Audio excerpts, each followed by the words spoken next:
Bonjour à tous et bienvenue dans cette vidéo de trading où je voulais vous parler des points pivots, car c'est quelque chose qui m'a été pas mal demandé et c'est aussi quelque chose que j'utilise au quotidien pour le scalping, mais aussi le peu de fois où j'en fais, le day trading. Encore une fois, merci à tous ceux qui m'encouragent, qui me laissent de super commentaires, des mails, etc., etc. Donc c'est super cool et moi ça me motive pour continuer ce type de partage. Également, je voulais essayer voir ce que ça va donner sur l'Instagram trader indépendant, de partager très régulièrement, quotidiennement si c'est possible, un peu les analyses à chaud, le calendrier économique du jour en story, parce que c'est pas ce qui prend, voilà, ça prend pas beaucoup de temps. Donc c'est des partages qui est pas possible de faire ici comme ça sur YouTube. Mais ça permet aussi de répondre en vidéo, une vidéo comme ça rapide, spontanée ou même via une story à une question. Je trouve ça assez intéressant, mais ici c'est pas possible de le faire. Donc voilà, je vais essayer de faire un petit peu ça et on va voir quels sont vos retours. Donc je vais vous mettre en description l'adresse du compte, j'allais dire la chaîne Insta, du compte Instagram. Voilà, c'est un petit test que je vais faire durant quelques semaines et on va voir ce que ça donne. Bon allez, c'est parti pour les points pivots.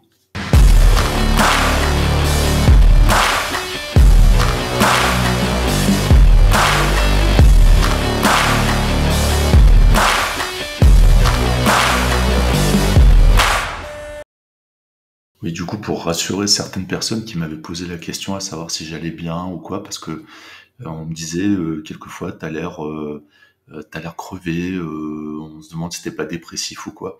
Non, en fait, le truc, c'est que déjà je vais super bien et tous les matins, donc 6 jours sur 7, donc 6 jours sur 7 par semaine, je nage le matin, je vais à la piscine et donc je fais entre 3 et 4 000 mètres chaque jour. Et après, je suis éclaté.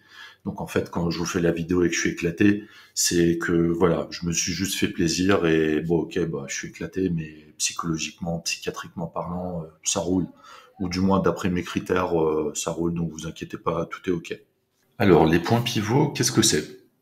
Point pivot, ici, sur ce graphique Nasdaq futur sur 1 minute, ce sont ces lignes de couleur-là. Par exemple, celle-ci, la middle S1 hebdomadaire, ici le support 1 journalier, ici le support 1 hebdomadaire. Voilà. Donc, en fonction du type de point pivot, donc le point pivot 4 heures, le journalier, l'hebdomadaire et le mensuel, on va avoir des réactions plus ou moins importantes.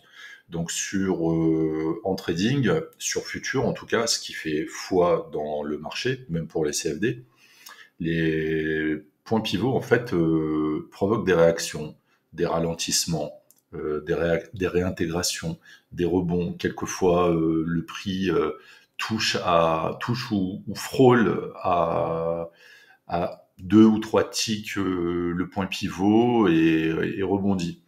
Donc en fait, moi, le point pivot en tant que tel, c'est quelque chose que j'ai laissé tomber pour m'en servir en termes de setup, de stratégie de trading, parce que je trouve que voilà, je connais pas assez et ça me correspond pas. Donc j'ai laissé tomber.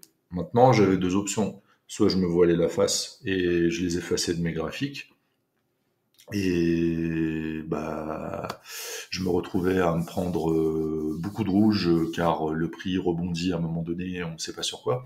Ou bien alors, j'affiche tous les niveaux de danger. D'ailleurs, j'ai fait une vidéo sur les différents niveaux de danger et tous les différents niveaux que j'affiche, que vous pouvez voir ici. Hein. On a ici donc le VWAP qui est pour moi, en tout cas pour moi, hein, l'indispensable. Les différents niveaux comme celui-là, par exemple, c'est la clôture du jour précédent. Donc les points pivots, bien sûr. Ensuite, ceux que je trace pas, mais ce sont les niveaux ronds, donc 13 050, les 13 000, tout ça, je les trace plus parce que je trouve après que ça fait brouillon, mais je les prends en compte lorsque je travaille. Moi, je considère tous ces niveaux-là comme donc des niveaux de danger, clairement, hein, des champs de mine. Donc, je me dis quoi? je me dis, si vous savez que à tel endroit il y a un champ de mine et que vous n'êtes pas spécialiste du déminage ou que vous connaissez pas vraiment le type de matériel qu'on peut rencontrer sur le théâtre d'opération, ben le mieux c'est d'éviter. Donc il y a différents types de mines, les différents pivots 4 heures, les niveaux ronds, les pivots hebdo, les pivots journaliers, etc. Donc dans le doute, ben je les évite mais je les affiche évidemment. On a la chance de voir où ils sont. Donc on peut voir que, par exemple, si on regarde un petit peu plus dans le détail, on voit qu'il y a des réintégrations. Donc une réintégration, c'est quoi? C'est le prix va descendre sous le point pivot ou va aller au-dessus du point pivot et va revenir. Quelquefois, lorsqu'il y a une baisse assez forte comme ça, là ici on voit que ça réintègre, puis ça repart, puis voilà, il y a des yo-yo, voilà. Ici, on voit que ça touche, que ça dépasse un peu, que, en fait, voilà, moi j'ai jamais réussi à comprendre une logique, mais je sais qu'il y a de l'intégration, des rebonds, voilà. Donc, je fais attention. J'essaye de pas trader de pas prendre de trade par exemple lorsque je vais rentrer à l'achat et juste devant ou un peu plus haut il y a un point pivot ou un niveau ou quelque chose, hein, une zone de danger. Ou bien alors si je vois qu'il y a par exemple 10 points de place, ben là je vais prendre le trade, mais il y a de fortes chances que j'encaisse arriver à ce niveau de danger ou de rebond potentiel. En tout cas, voilà comment moi je vois le truc. Alors une question qui revient souvent, c'est bah, pourquoi ça marche, les points pivots. Euh, sur le marché, bon, on va pas parler du futur, mais en général sur le marché, ce qui fait que ça fonctionne, c'est lorsqu'un grand nombre de personnes, ou des gros, et un grand nombre de personnes interviennent sur un niveau donné. Donc pour que ces gens-là puissent intervenir sur un niveau donné, il faut qu'ils aient le même point pivot, le même affichage. Donc en fait, moi ce que je dis, c'est que pour avoir un bon affichage des points pivots, ben, il faut faire des essais. Parce que les points pivots, si on prend ici par exemple là le support à un journalier, euh, on peut demander à ce que votre plateforme de trading utilise différents réglages pour ces points pivots. Dans la partie point pivot journalier, quel type de réglage j'utilise et les points pivots que j'affiche. Ben, en fait, je les affiche tous parce que ils sont tous susceptibles de provoquer une réaction. En tout cas, j'ai pas trouvé de points pivot qui ne réagissent jamais. Donc c'est pour ça que je les affiche tous. J'ai aussi vu que pour avoir un mix de bonnes réactions conformes, c'était le réglage standard qui fonctionnait. Donc je laisse tout par défaut. Je laisse par défaut marché futur, CME, machin, donc ça c'est Nasdaq. Et pour la formule de calcul, je laisse celui-ci, le premier. Donc le plus haut plus le plus bas plus la clôture divisé par 3. Voilà. Et le fait d'avoir ce réglage par défaut, je pense avoir le réglage qui est en règle générale par défaut chez un grand nombre de traders. Donc si on est nombreux à avoir la même chose, on va être nombreux à intervenir sur le même niveau et avoir des rebonds, on va dire, conformes. Du moins comprendre sur quoi le prix va rebondir. Donc, à la question quels sont les réglages à avoir, bah, je dirais il faut vraiment faire ces tests. Mais moi, en tout cas, là, de ce que je vois depuis des années, c'est je laisse par défaut et ça fait très bien le job. Oui, j'ai oublié de préciser, car je ne fais jamais de script, j'y vais au feeling. Euh, c'est qu'on a différents types de points pivots. Alors moi, j'utilise les standards, mais on a les Woody, Camarilla, Fibonacci, De Marque, etc. Voilà, je suis pas allé plus loin dans les points pivots. J'utilise le truc standard, car voilà, c'est ce qui semble être le plus probant pour moi. Et donc du coup, oui, pour expliquer comment est calculé le truc, si on prend le point pivot journalier par exemple, Ben, on voit que sur cette formule de calcul-là, ça va prendre en compte le plus haut et le plus bas du jour précédent, plus la clôture, divisé par 3, et ça donne en fait, par rapport au nombre de points, ça donne un niveau. Et donc le nouveau point pivot journalier pour le lendemain est basé sur le plus haut, le plus bas de la veille. Voilà comment en gros c'est calculé.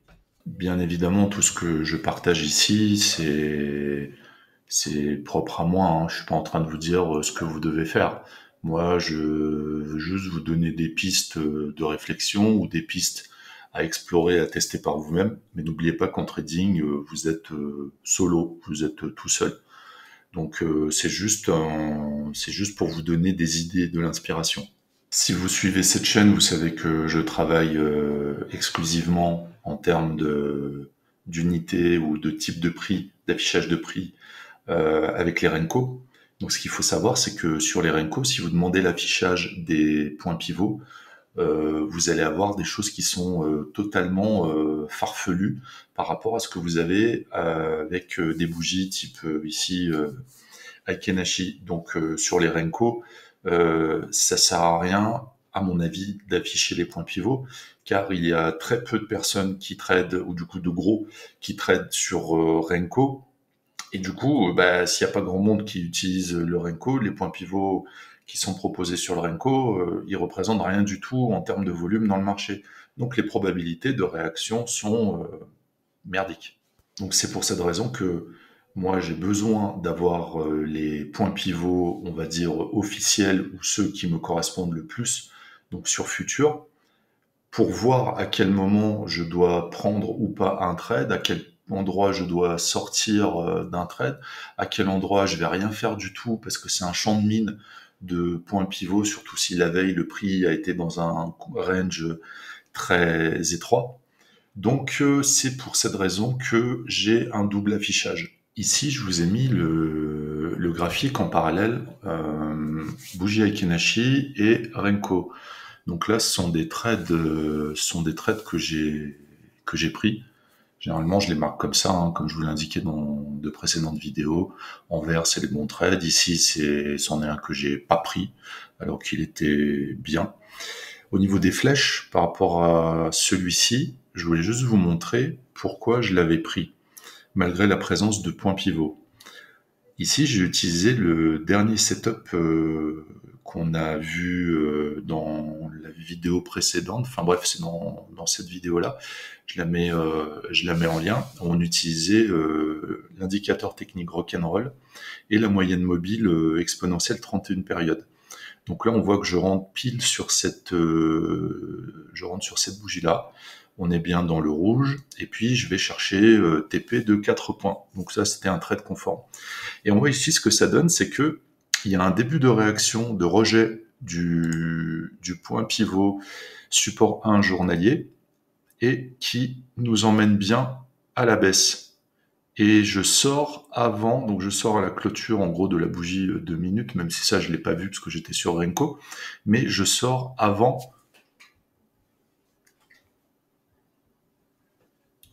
Ouais, désolé, je disais bonjour à un voisin, un pote qui passait. Bon, voilà, le pauvre, il est sous la pluie, il pleut des cordes pour une fois.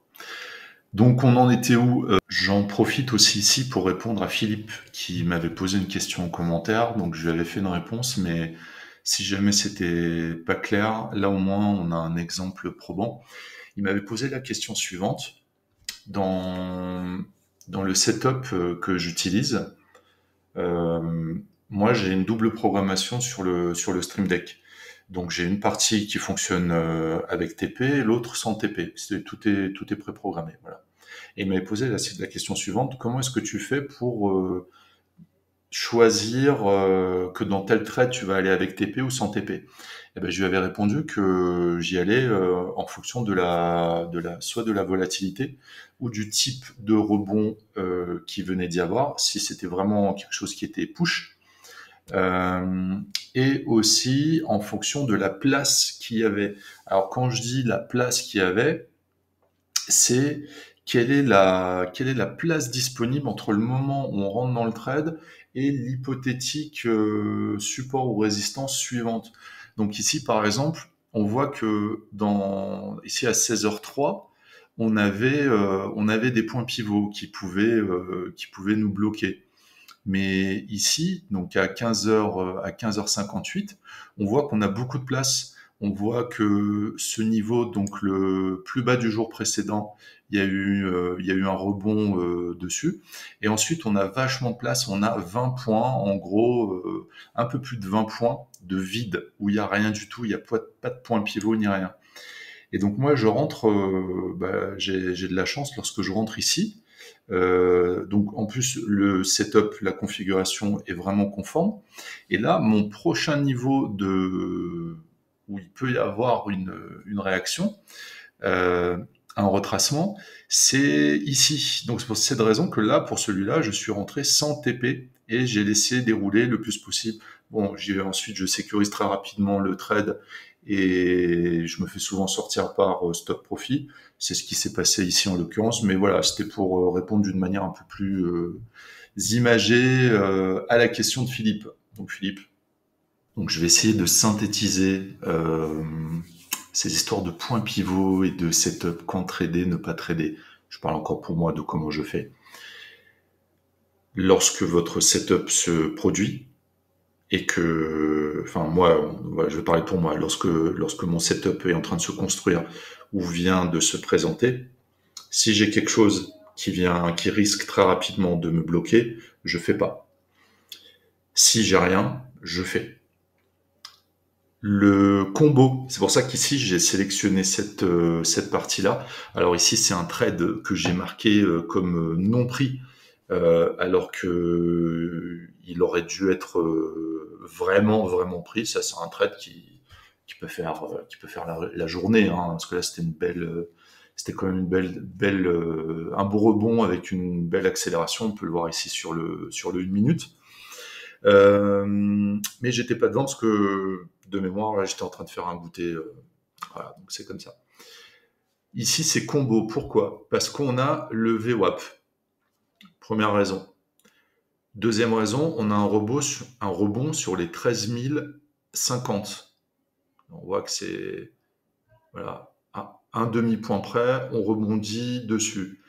Et troisième raison, on a une réintégration du point pivot middle support 1 hebdomadaire. Donc en fait, trois bonnes raisons pour prendre ce rebond.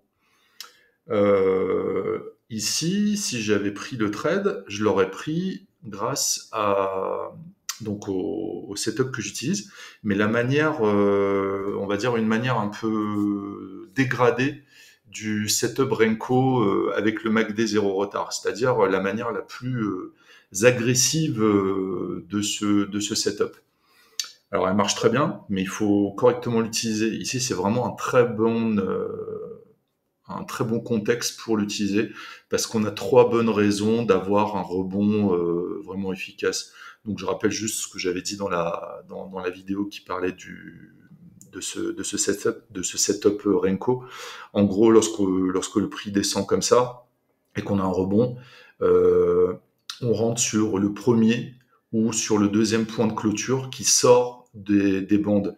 C'est valable à la vente aussi. Dès qu'on est, par exemple, genre ici, si on a trop, non, c'est un voire deux max. Ici, on était vraiment conforme, il y avait pas de problème. Bon, là, je vous ai sélectionné un passage qui est intéressant. Bon, qui a peut-être un peu plus rien à voir avec les points pivots, mais bon, en l'occurrence ici, euh, on a deux, trois trucs. Alors, ici, par exemple, j'avais pris un achat. Un achat, c'est conforme avec, voilà, ici, l'indicateur rock'n'roll. Je considère que j'ai un rebond sur la moyenne mobile 31 périodes et je vais chercher mon TP. Là, c'est validé, donc c'est que c'était un trade, voilà, 4 points. Ici, pareil, mais cette fois-ci à la baisse. Le rebond sur l'EMA 31 et on a bien notre indicateur rock'n'roll qui bascule dans le rouge sur la première brique. Donc c'est conforme. Mais en parallèle de ça, regardez de l'autre côté sur le graphique, le rebond se fait sur donc cette ligne-là, c'est clôture du jour précédent. Donc clôture du jour précédent, dans un premier temps, sert de résistance, de support, pardon, et ensuite, lorsqu'elle est cassée, devient résistance. C'est un peu ça, mais ici c'est la clôture du jour précédent, mais ça aurait pu être un point pivot, c'est la même histoire, il n'y a pas de souci. Le petit détail ici, c'est que, alors c'est pour cette raison que j'avais fait une vidéo il y a quelque temps, elle remonte celle-là, il y avait beaucoup moins d'effets spéciaux que maintenant. C'était de toujours regarder à gauche, en gros, de tracer les zones de prix, de regarder avant de prendre un trade, de regarder toujours ce qui se passe à gauche du graphique dans le passé.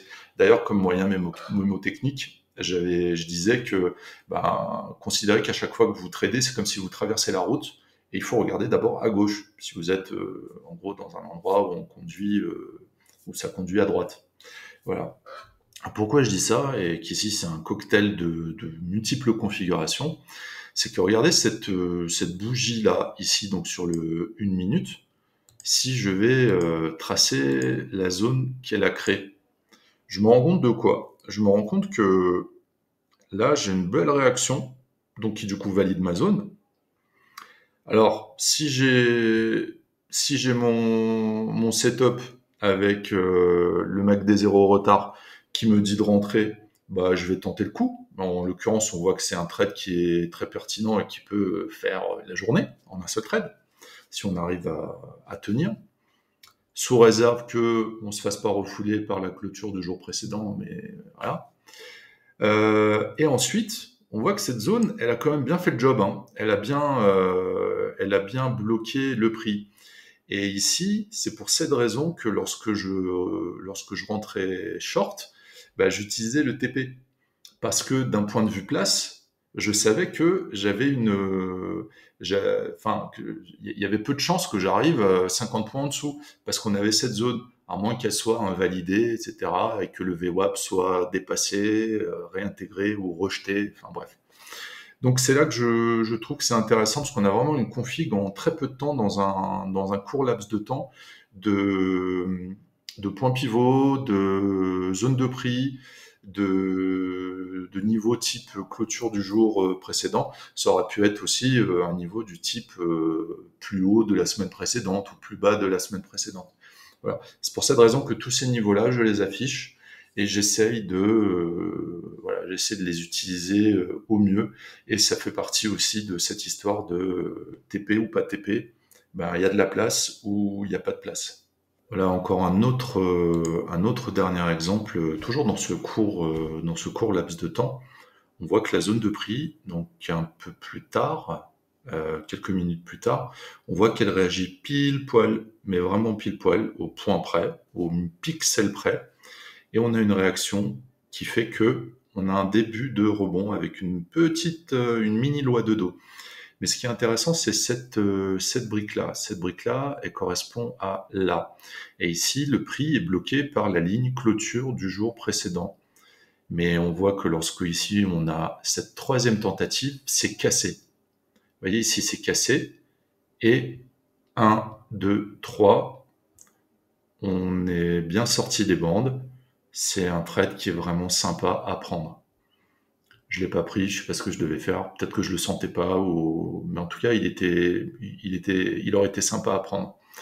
Et là, celui-ci que j'ai pris, du coup, bah, il est conforme au setup, hein, rebond sur la moyenne mobile, l'indicateur technique rock'n'roll m'indique vert, go, je rentre. Mais là, j'avais utilisé un TP parce que j'avais ce niveau-là, me disait, ok, j'ai la place pour un TP, mais peut-être pas plus. Bon, en l'occurrence, ça part, mais c'est comme ça. Et ici encore, hein, voilà, mais je l'ai pas pris. Je crois que j'avais arrêté après. Maintenant, pour vraiment revenir sur les points pivots, on va parler des CFD. Alors ici, moi, j'utilise donc toujours les futurs, mais il y a beaucoup de gens qui traitent sur CFD.